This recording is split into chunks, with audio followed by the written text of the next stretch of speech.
is this: most people are wandering generalities. So I want to get in shape. Your brain cannot process vanilla generic stuff, man. So the more specific you are, the more clear you are. I mean, precise.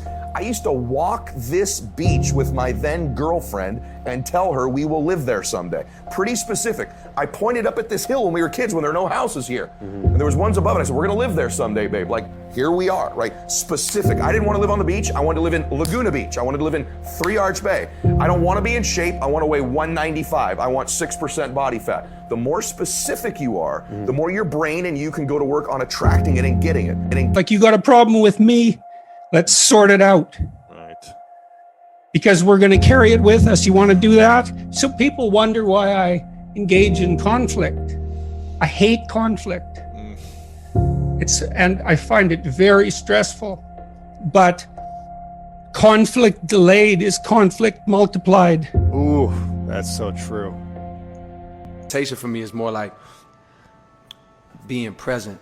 I'm not trying to think anything. I'm not praying about anything. I'm just still observing. So if my mind is racing, and it might be nerves, or it might be there's a bill due, or it might be this is happening in the family, I'm noticing it, and I'm trying to let it go. Let it go, but also not fight it. Bring my attention back to like my breathing, something that's currently happening. The sound of that fan.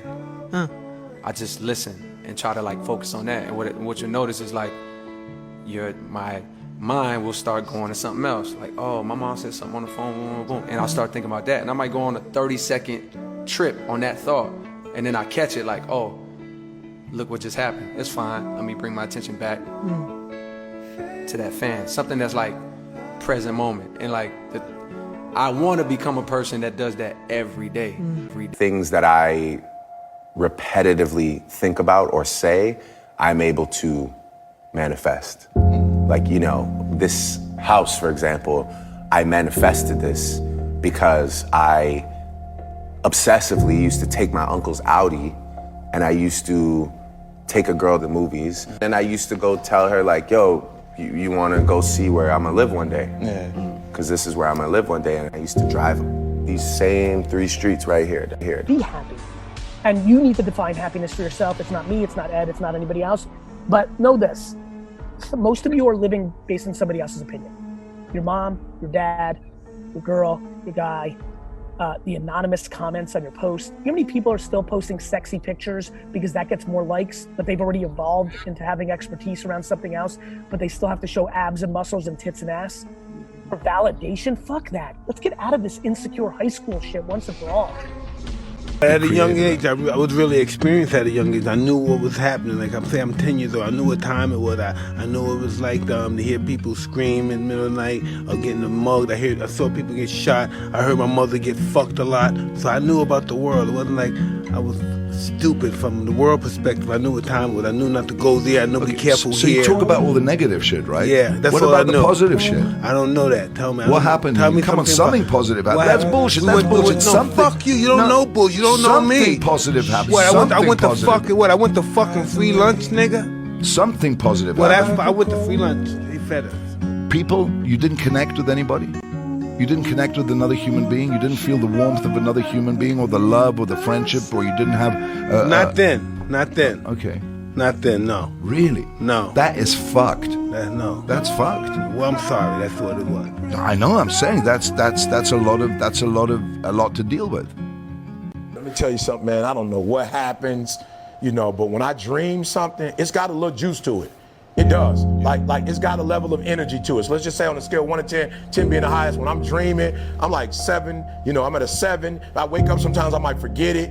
You know what I'm saying? I'm talking to my homie, it's got an 8, 8.5. But when I write it down, it's like I'm making a commitment to myself now. Yeah. It's the weirdest thing. When I start writing, it's like the next level ET comes out and looks at this ET and say, yo, bro, this is it. We writing it down now. Like, it's a commitment. Like, it's sealed. Like, I want to say this to those of you who are watching who are not yet where you want to be. Like, keep going. Like, keep going. Don't quit. You're already in pain. You're already struggling. Like, get something for your pain. It doesn't make sense to go through pain and then not get nothing on the other side of it. So since you're already struggling, you're already going through it, Get on the other side. Somebody has to make you aware that something's even pulling your strings. That's what I don't like. I don't like something pulling my strings. I want to be in full control. If I'm making this decision, it's because I'm consciously saying, yo, I want to do this, and I'm okay with the repercussions. Right. If social media, I don't like the repercussions. I feel like I'm wasting time. I feel like I'm allowing other people's thoughts to become my thoughts. I feel like I'm diving into other people's business. I feel like there's good from it. I feel like it's a news source. You know what I mean? It's like Communication. I feel like there's positives of it, but the negatives I don't like. So it's like, it's on me to say, let me get back control of this. My baby sister died. That hit me. How old was she? She was 40. That really hit me because she had cancer a couple times and we beat it. So when they told me she had cancer again, I figured we're gonna beat it. But then it was just too late. So I already got insomnia anyway. So that just made it times 10. And then one day I'm downstairs working out with my youngest son, Shakir, and one of my other sons comes in the gym and he's crying. And then I see the Kobe thing. So now I'm like, it gotta be a hoax, because I was watching the game when Bron passed him up. Probably just somebody messing around on the internet. And then the calls just kept coming in. And then you go watch TV, and it just hit. It put me in a I shoulda mode. Mm-hmm. I should have spent more time with my sister. I should have reached out to young fella. I should have just called and just check on him. I should have. I'm terrible at discipline, and I've always been terrible at work ethic. But then I realized that it was the work and not my work ethic. It was the work, you know. I didn't have good work ethic in school because I didn't like the work. It's not hard to get up and do something you love every day. And I think people get judged off their work ethic incorrectly, because they get judged, their work ethic is judged off of how well and how consistent they're doing work they don't enjoy. How can you judge somebody off of that? The thing is this though, cuz I never was cool with being second. I don't know what second place feels like. You can call it cocky, whatever the fuck you want, but I just don't like being in second place. And sometimes I feel like I have to reinvent myself because I didn't feel back to second place. And it's not because it is what it is what it ain't. It's like, you're not that young rapper no more. You're not that young fly MC, but I still can pull a move on your motherfuckers real quick.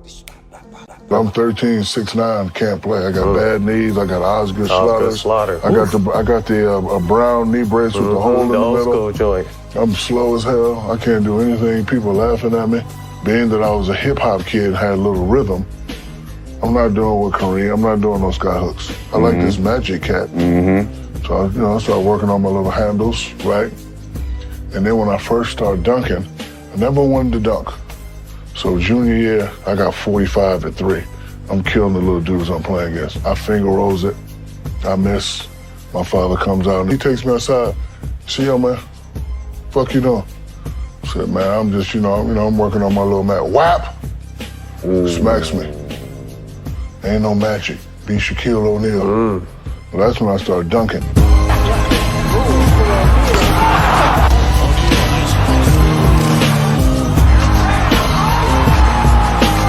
It's that knowing thing you were talking about. It's not necessarily just seeing it, ooh, I can see myself with money, and then that's it, now you're gonna get money. It's more so knowing it and also feeling it, and not just like, oh, like I said, you can see the beach house you bought your mom. It's what does it feel like though? What does it feel like when you see your mom's reaction to getting the beach house? And can you feel that? Can you feel the car turning the corner to the beach house? It's about immersing yourself in that feeling as if it was going on right now. And when you do that on a daily basis, it's not long before reality catches up with your thoughts. But also being proactive. I wasn't just sitting there. That's what I was gonna ask you. Yeah, no, you don't just like click your heels and go back to Kansas. You know what I mean? The more valid reasons you have to accomplish a dream, the higher the odds are that you will. Now that's a powerful thesis. The question is your dream really your dream? And that's where we start at. Because can I tell you something? If your dream isn't really your dream, ain't going to work. And I tell people in the book, hey, the first dream we have isn't our dream. It's our parents' dream. My mom and dad, when I was 7, they thought I was going to be a musician. And so I've taken piano lessons from the 7 years old to about 13. I wasn't any good at piano. It wasn't your giftedness. It wasn't my gift, but they're so proud. They go to my recitals and clap. I'm living their dream. I'm playing the piano. I can't play the piano. I'm not very good at it. I'm not gifted, but it doesn't matter. I'm living their dream. So what I tell people all the time is we start off our life living someone else's dream, probably our parents. So what happens to a lot of people as adults, they never switch. So true. And so they're still living someone else's dream.